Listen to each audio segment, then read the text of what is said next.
ये बात है आज से ठीक 500 साल पुरानी, जब दिल्ली के सिंहासन पर सुल्तान गयासुद्दीन का राज था। अपने राज्य को मजबूत बनाने के लिए सुल्तान ने बहुत से सूबेदार और न्यायाचार्यों को रखा था। उसे राज्य में एक विधवा औरत थी जिसका नाम जानकी बाई था, जिसका 5 साल का एक छोटा बच्चा था।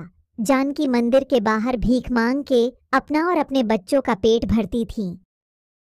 माँ, मुझे भी आपके साथ मंदिर जाना है। आपकी थोड़ी मदद भी हो जाएगी। बेटा, तू मेरे साथ मंदिर जाकर क्या करेगा? तू यहीं घर पर रहे और अपने दोस्तों के साथ आराम से खेल में शाम को आऊंगी। जानकी राजू को घर में छोड़कर अकेले ही मंदिर चली जाती है।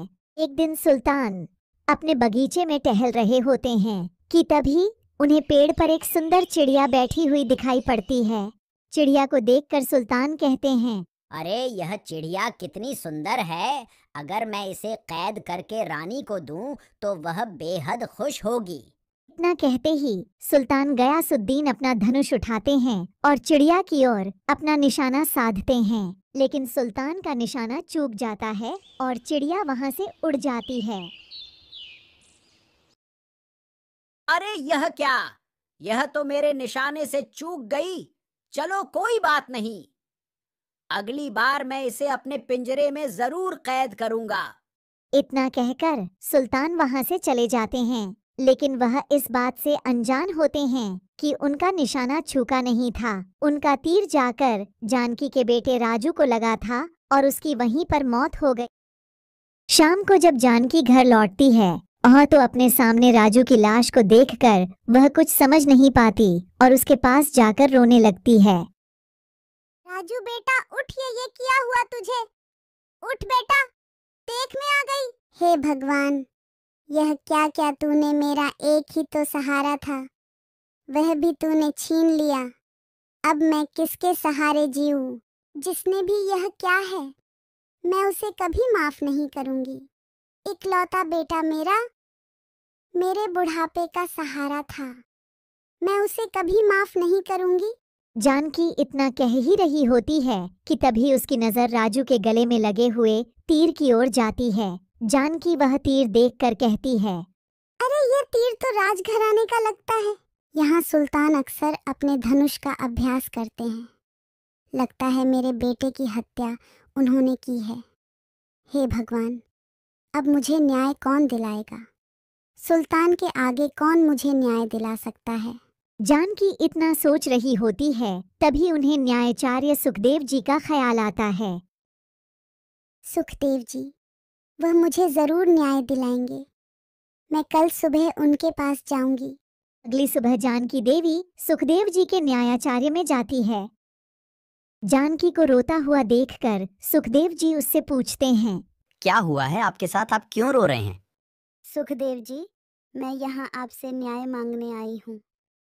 कहिए, किसने आपके साथ अन्याय किया है? हम आपको न्याय दिलाएंगे। मेरे एक लौते पुत्र की कल किसी ने हत्या कर दी। अगर आप मुझे वचन दें कि आप दोषी को दंड देंगे तो तभी मैं उसका नाम सबके सामने बताऊंगी। जानकी देवी के मुंह से यह बात सुनकर सुखदेव जी को लगा कि उन्हें उनके न्यायाचार्य पर भरोसा नहीं। सुखदेव जी जानकी को कहते हैं, आप निश्चित होकर दोषी का नाम बताइए, हम आपको वचन देते हैं। दोषी कितना ही बड़ा हो, हम उसे कठिन से कठिन दंड देंगे। आप पर भरोसा करके मैं आपको दोषी का नाम बताती हूँ।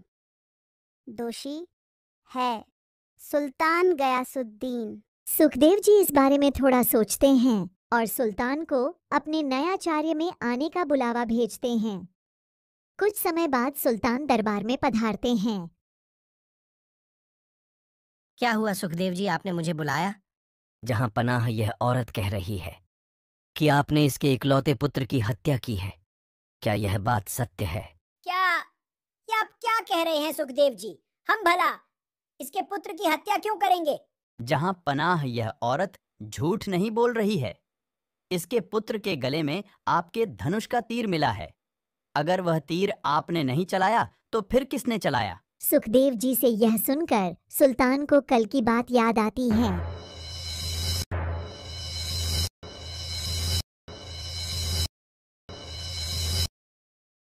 सुखदेव जी, उनके पुत्र की हत्या मेरी वजह से ही हुई है। आप मुझे जो भी दंड देंगे मैं उसे खुशी खुशी कबूल कर लूंगा। आपने इसके बुढ़ापे का सहारे को छीना है, लेकिन आपने यह जानबूझकर नहीं किया, इसलिए सजा के तौर पर आप आखिरी सांस तक उनकी देखभाल करेंगे। ठीक है, आप जैसा कहते हैं मैं वैसा ही करूंगा। यह सुनकर जानकी कहती है, धन्यवाद सुखदेव जी, आपने मुझे न्याय दिलाया, वरना मुझ बेसहारा को न्याय कौन दिलाता। सुखदेव जी, आपने अपने काम को बखूबी किया। हमें गर्व है कि हमने इस कार्य के लिए आपको चुना।